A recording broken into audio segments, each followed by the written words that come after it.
আসসালামু আলাইকুম। তো আজকে আমরা সার্কেল চ্যাপ্টারের অর্থাৎ বৃত্ত চ্যাপ্টারের একটা খুবই সুন্দর ম্যাথ করব, যে ম্যাথটা 2021-22 সেশনে বইটা আসছিল এবং এটা যে মেইন পরীক্ষায় 19 সালেও আসছিল, তো ওইখান থেকে আর কি উঠাই দিছে হয়তো বইটায় ডিরেক্ট। তো ম্যাথটা অনেক সুন্দর, কিছু জ্যামিতির ব্যবহার আছে এবং বৃত্তের কিছু কনসেপ্ট আছে, তো এই মিলে ম্যাথটা দিছে। তো আশা করতেছি আপনাদের ভালো লাগবে। চলুন শুরু করা যাক। তো প্রথমে লিখে দিচ্ছি যে ম্যাথটা বই থেকে আসছিল।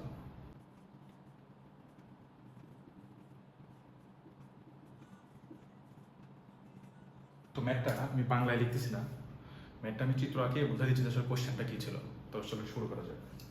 যদিও বইতে বাংলা লেখাই ছিল, তো বলছে তিনটা বৃত্ত একে অপরকে বহিস্থভাবে স্পর্শ করে এবং একটা রেখাকেও তারা স্পর্শ করে, একই দিক থেকে একটা রেখাকেও স্পর্শ করে তিনটা বৃত্ত। সেটা কী ঘটনা ঘটছে দেখেন। আমি যদি একটা রেখা আঁকি, অর্থাৎ আমি একটা কাজ করি যে তিনটা বৃত্ত আঁকি আগে। দেখেন যদি এটা মোটামুটি সোজা একটা বৃত্ত হয়, তো আসলে আঁকানো খুব টাফ স্মার্ট বোর্ড ছাড়া।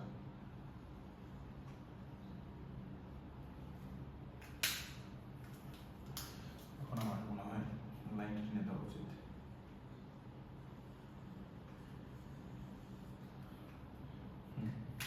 এটা হচ্ছে সরল রেখা, এখান থেকে আরেকটা বৃত্ত ধরেন।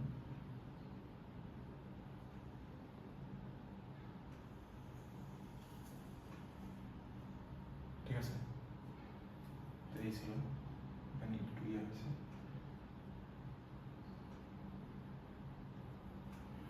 এই একটা বৃত্ত দেখেন, এটা কিন্তু বহিস্থভাবে স্পর্শ করছে। আরো একটা বৃত্ত আছে যেটা এইখানে ছিল।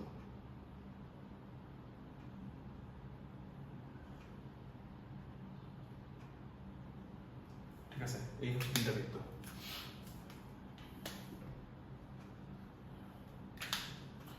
এই হচ্ছে তিনটা বৃত্ত।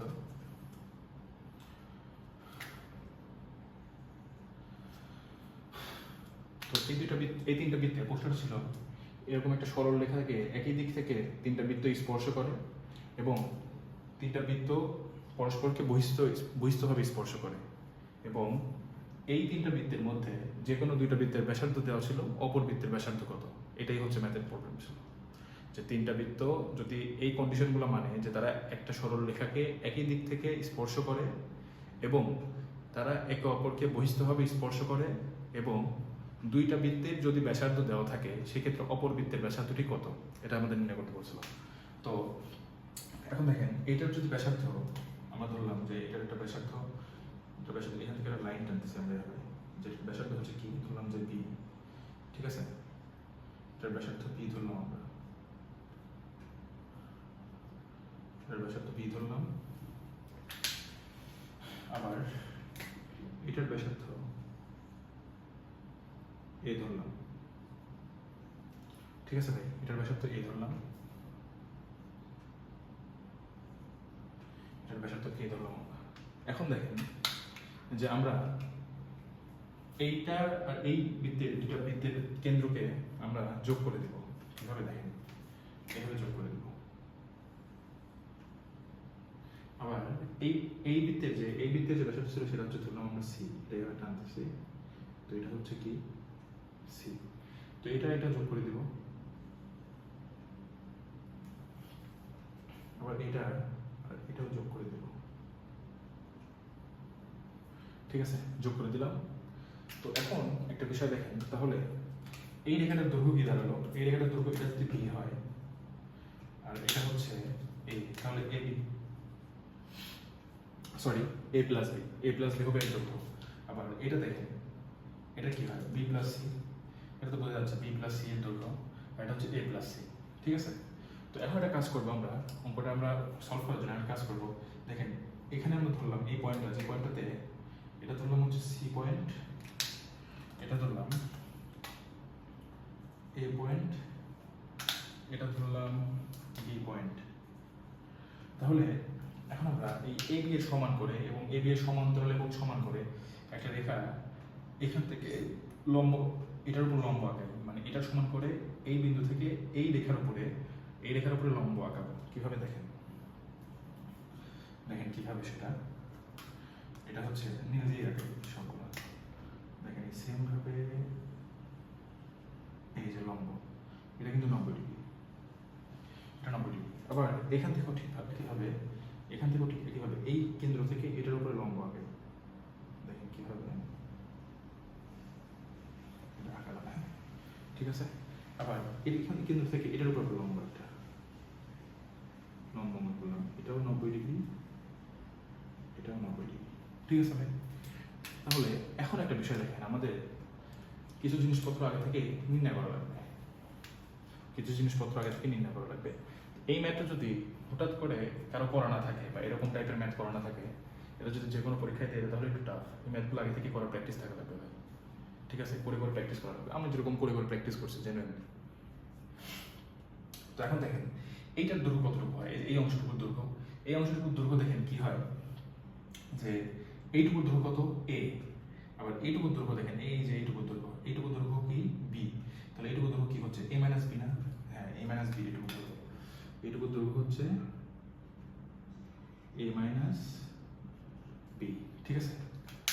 আবার আরেকটা জিনিস দেখেন, এইটুকুর দৈর্ঘ্য কত, এইটুকুর দৈর্ঘ্য, এই যে এইটুকুর দৈর্ঘ্য দেখেন, এইটুকু গোড়াটুকু ছিল হচ্ছে বি, আর এইটুকু দেখেন কি সি, তাহলে এইটুকুর গোড়াটুকু দৈর্ঘ্য হচ্ছে B minus C, B minus C, ঠিক আছে। আবার এখানে আসেন, এখানে এসে দেখেন এইটুকু দৈর্ঘ্যটা আমরা নির্ণয় করবো, এইটুকু দৈর্ঘ্য দেখেন, এইটুকু কিন্তু এ আর এইটুকু কি সি, তাহলে এ থেকে যদি সি পাই তাহলে আমরা এইটুকু পাবো, তাহলে এইটুকুর দৈর্ঘ্য আমরা এটুকুর দৈর্ঘ্য আমরা বলতে পারি, এটুকুর দৈর্ঘ্য আমরা বলতে পারি এ মাইনাস সি, ঠিক আছে, এ মাইনাস সি, তাহলে এখন বলতে পারি। তাহলে দেখেন এই যে একটা রেখা, এই সরলরেখা এ বি, আমরা একটা কন্ডিশন এখানে দাঁড় করাতে পারি। দেখেন কিভাবে যে আমরা লিখতে পারি যে এ বি সমান AC plus BC, AC plus BC, ঠিক আছে। এখন দেখেন এ বি সমান আমরা কি লিখতে পারি, দেখেন এ বি সমান এই যে এইটুকু দেখেন, এ বি সমান আমরা কি লিখতে পারি, দেখেন আমরা যদি এই চিত্রটাকে এই সাইডে এভাবে আঁকাই, আমি এইভাবে আঁকাচ্ছি, দেখেন এটা আছে এইভাবে, এটা হচ্ছে 90 ডিগ্রি, এটা দৈর্ঘ্য হচ্ছে এ প্লাস বি, আমরা এটা দৈর্ঘ্যই বের করবো, এটা দৈর্ঘ্য কি আছে এ মাইনাস বি, তাহলে দেখেন এটা দৈর্ঘ্য কি হবে, এটা দৈর্ঘ্য কি হবে, তাহলে এটার দৈর্ঘ্য হবে root over A plus B whole square minus A minus B whole square, তাই হবে না, হ্যাঁ তাই হবে। তাহলে আমরা এ বি সমান লিখতে পারি, দেখেন A plus B whole square minus A minus B whole square, ঠিক আছে ভাই, এটা হইল। এখন দেখেন সমান এসি সমান আমরা কি লিখতে পারি, দেখেন এসি, এসি আমরা এই যে এসিটা অর্থাৎ এই যে এইটুকু দৈর্ঘ্য সমান আমরা কি লিখতে পারি, দেখেন আমরা যদি এখন এইটুকু মুছে দিলাম, এইটুকু মুছে দিলাম, এই যে এসি দেখেন আমরা এই সমকোণী ত্রিভুজটা, এই যে এই সমকোণী ত্রিভুজটা আমরা, এই যে এই সমকোণী ত্রিভুজটা আমরা এখন উঠাই নিয়ে ওইখানে আঁকাচ্ছি এবং দেখাচ্ছি, এই যে এই সমকোণী ত্রিভুজটা, হ্যাঁ। তাহলে দেখেন এই সমকোণী ত্রিভুজটা যদি আমরা এইভাবে আঁকাই, তাহলে দেখেন এটা কি হয়, এটা হচ্ছে 90 ডিগ্রি, তাহলে দেখেন এইটুকুর মান হচ্ছে বি মাইনাস সি, আর উপরের এটার মান দেখেন বি প্লাস সি, এইটুকু বি প্লাস সি, আমার এটার মান লাগবে, তাহলে এটার মান কি হবে root over B plus C whole square minus B minus C, ঠিক আছে, এটা হবে। তার মানে লিখতে পারি যে রুট ওভার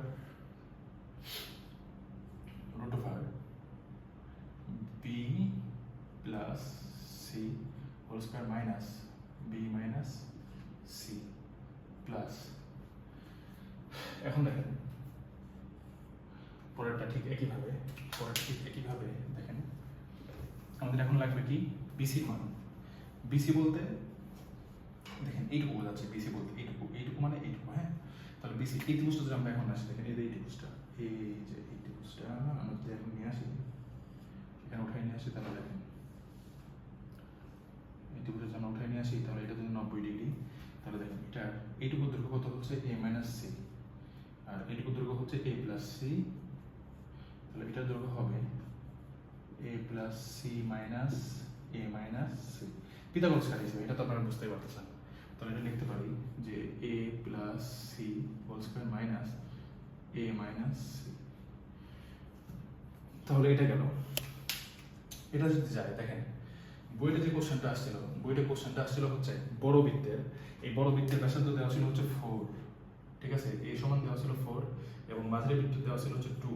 তাহলে ছোট বৃত্তের ব্যাসার্ধ কত? এখন দেখেন আপনারা এ এর মানও জানেন, বি এর মানও জানেন। দেখেন এখানে কয়টা চলক আছে? A B C. তাহলে দুইটার মান জানেন, অপরটার মান এমনি বের করতে পারবেন না, অপরটার মান এমনি বের করতে পারবেন না, এটা বের করা যাইতো। তো এটা আমরা একটু ইয়ে করি, ছোট করে ফেলি। তাহলে এটা আমি এখন একটু ক্যালকুলেশন করে চিত্রটা আগে মুছে দিচ্ছি।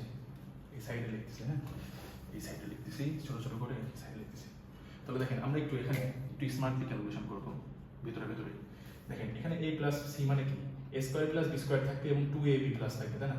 এখানে থাকবে a square plus B square, কিন্তু দেখেন মাইনাসের সামনে তাহলে minus a square minus B square, a square plus B square, তাহলে a স্কোয়ার আর বি স্কোয়ার কাটাকাটি। কিন্তু দেখেন এখানে প্লাস 2ab থাকবে, কিন্তু এখানে থাকবে, এখানেও প্লাস 2ab থাকবে।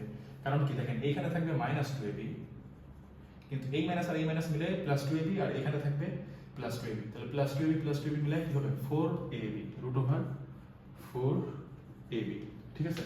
রুট ওভার 4ab থাকবে এখানে। বুঝতেছেন না? বুঝাই দিলাম। দেখেন a square plus B square plus 2ab minus, তাহলে দেখেন এখানে মাইনাস থাকলে কি হবে? a square minus B square, তাহলে এই মাইনাস আর এই মাইনাস কি হবে? Plus 2ab। তাহলে দেখেন এটা কোণ থাকে হচ্ছে প্লাস 4ab, ঠিক আছে? এগুলো হয়তো আশা করতেছে করছেন।